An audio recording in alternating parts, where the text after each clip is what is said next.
Okay, big Vikings news today. I mean, big,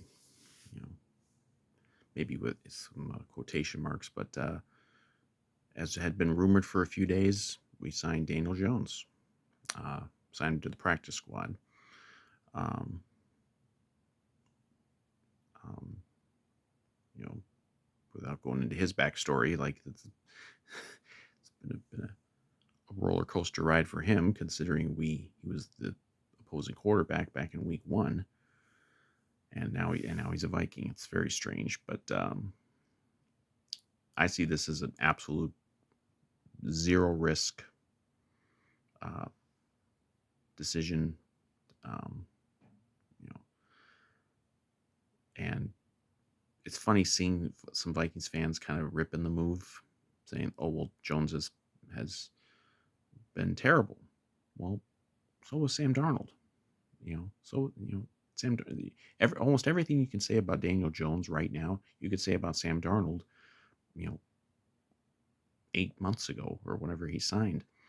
Um, there's really no difference. They're both like highly drafted quarterbacks. Both played in New York.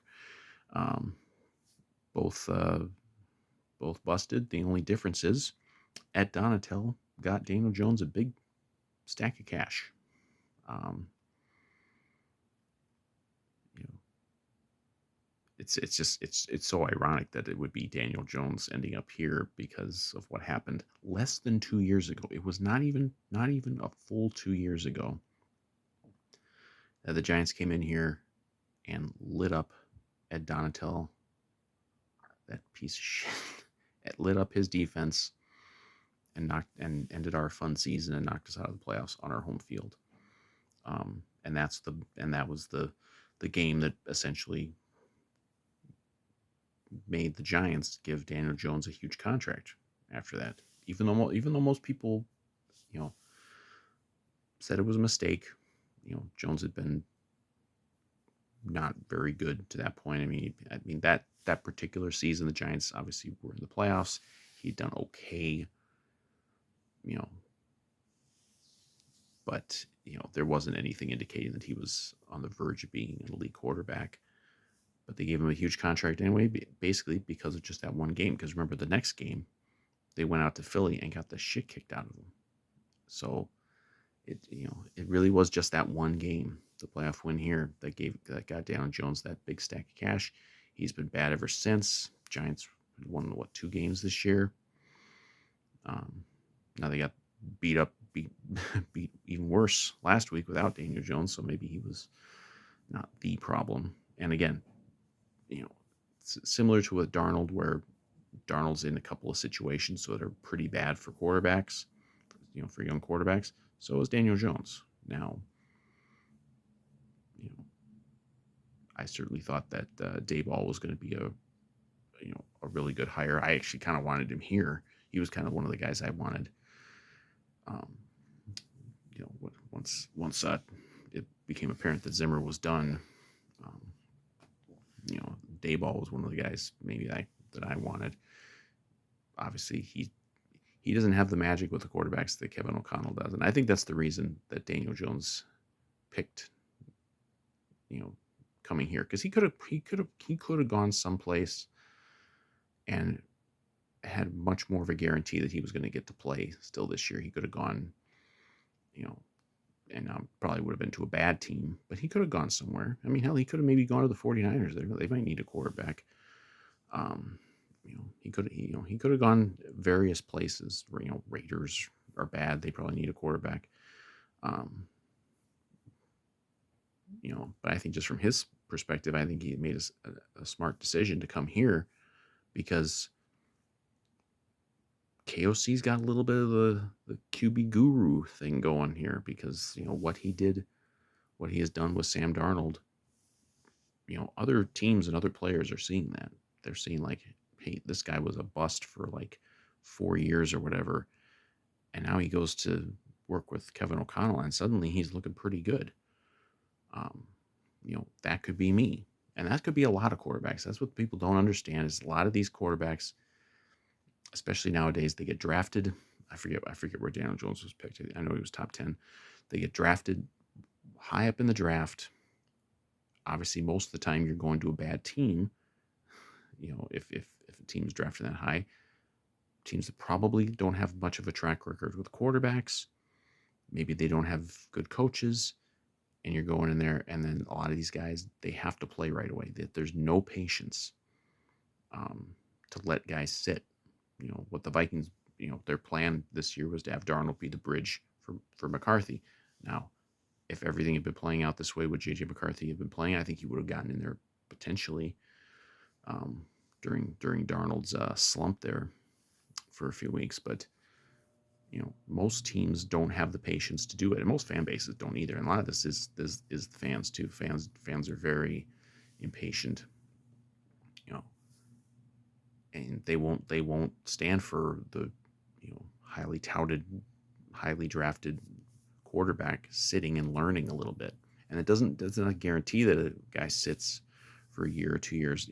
Obviously, like Patrick Mahomes, you're not going to just automatically be Patrick Mahomes if you sit for a couple years, or like Aaron Rodgers sat for a few years, or Jordan Love sat for a few years.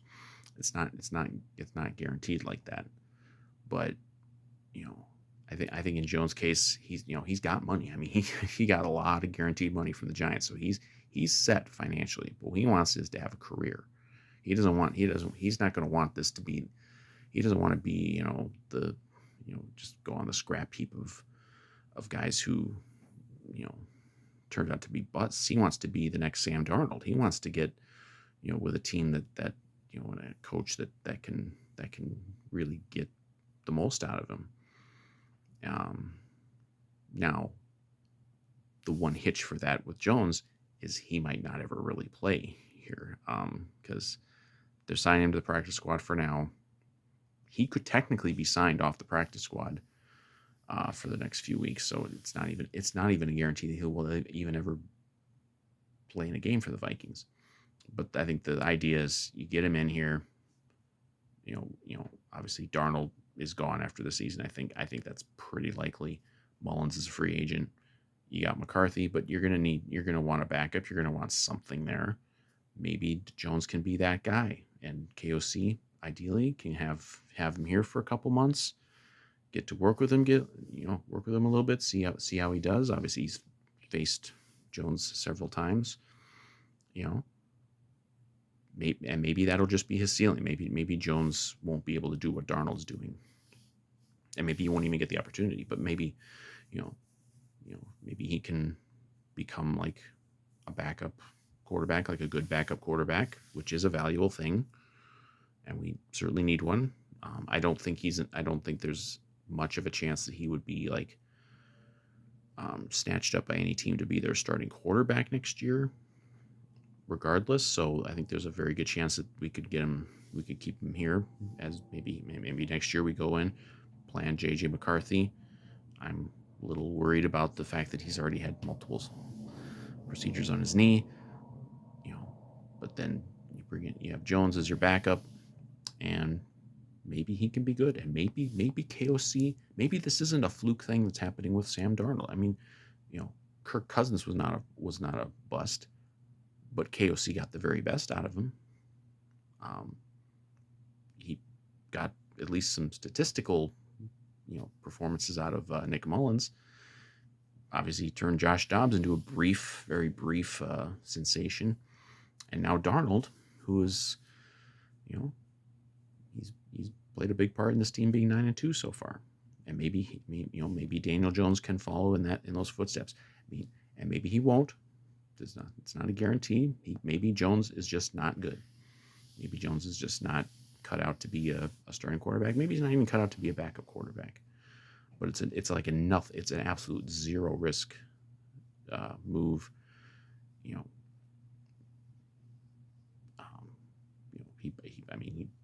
There's no guarantee he would even supplant Nick Mullins this year.